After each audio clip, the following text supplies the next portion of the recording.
भारत और इजराइल के रिश्तों के बारे में पूरी दुनिया जानती है। दोनों देशों के रिश्ते रणनीतिक साझेदारी के अलावा सैन्य सहयोग पर भी आधारित है।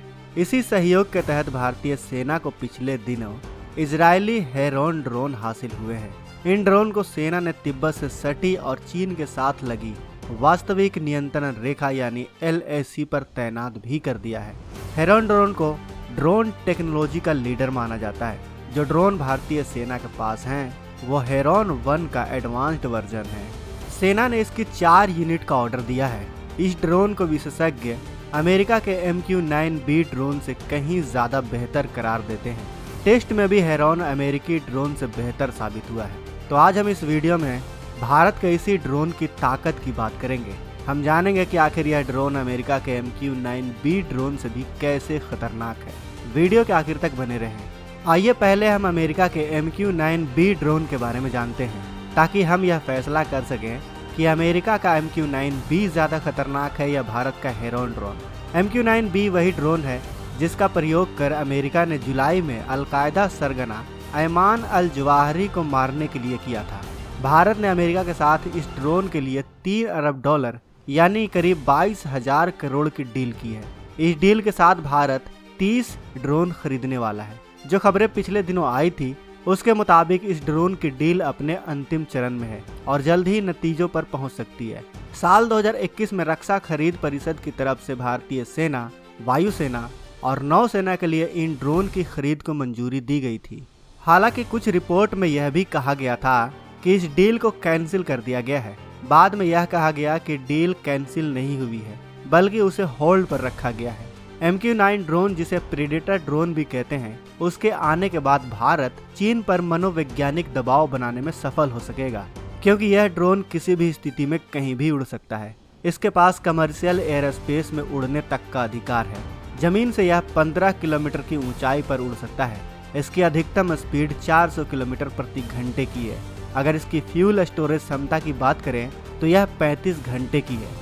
इसे इस तरह से हाई टेक टेक्नोलॉजी के साथ डिजाइन किया गया है कि कोई भी मैकेनिकल और इलेक्ट्रिकल फेलियर इसे प्रभावित नहीं कर सकता। इस वजह से यह लंबे समय तक उड़ सकता है। मध्यम ऊंचाई पर इंटेलिजेंस, सर्विलांस और यहाँ तक कि दुश्मन के अड्डे की रेखी भी कर सकता है। इसकी वेपन लोड करने की क्षमता की वजह से ही इसे US मिलिट्री का फेवरेट बना देती है। अमेरिका ने इसे संघर्ष वाले क्षेत्रों में, खासकर मिडिल ईस्ट में खास तौर पर इसको तैनात किया हुआ है। टारगेट की लोकेशन का पता लगाने के बाद इसका GPS गाइडेंस सिस्टम उसे सेकंड भर में तबाह कर देता है। यह ड्रोन 8 हेलफायर मिसाइल के अलावा 2 साइड विंडर या 2 AMRAAM missile, 2 Maverick missile, 2 227 kilogram वाले स्मार्ट बम भी कैरी कर सकता है। हथियार लोड होने के बाद इसका कुल वजन 2170 किलोग्राम का होता है। विशेषज्ञों के मुताबिक यह ड्रोन पाकिस्तान से सटी LOC या चीन से लगी LAC की न सिर्फ रेखी या जासूसी कर सकता है, बल्कि जरूरत पड़ने पर छोटी मोटी सर्जिकल स्ट्राइक भी कर सकता है। और अमेरिकी सेना भी इसको इसी वजह से प्रयोग करती है। आइए अब बात करते हैं भारत के नए ड्रोन की, यानी इजराइल के हेरॉन ड्रोन की, जिसे विशेषज्ञ कई तरीकों से अमेरिकी ड्रोन से बेहतर बताते हैं। हेरॉन की रेंज 7400 किलोमीटर से भी ज्यादा है, लेकिन हेरॉन जमीन से सिर्फ 14 किलोमीटर की ऊंचाई पर ही उड़ सकता है। साथ ही अमेरिकी ड्रोन की तुलना में यह बस 30 घंटे से कुछ ज्यादा समय तक ही हवा में रह सकता है। हेरॉन की अधिकतम स्पीड 482 किलोमीटर प्रति घंटे की है। यह 2700 किलोग्राम तक के हथियार आसानी से ले जा सकता है। इसके हथियारों में गाइडेड बम और हवा से जमीन पर हमला करने वाली मिसाइलें शामिल है। हेरॉन ड्रोन को एरियल रिफ्यूलिंग, मिसाइल डिफेंस, लंबी दूरी तक हो सकने वाली सर्जिकल स्ट्राइक के लिए भी प्रयोग किया जा सकता है। हेरॉन अमेरिका के ड्रोन से सस्ता है और इसी वजह से भी इसे खरीदने पर जोर दिया जाता है। वैसे दोस्तों, आपको इन दोनों ड्रोन्स में से सबसे घातक ड्रोन कौन सा लगा और भारत को और कितने ऐसे ड्रोन अपने बेड़े में शामिल करने चाहिए, हमें कमेंट बॉक्स में अवश्य बताएं। वीडियो अच्छी लगी तो वीडियो को लाइक करें। चैनल को सब्सक्राइब करना बिल्कुल भी ना भूलें।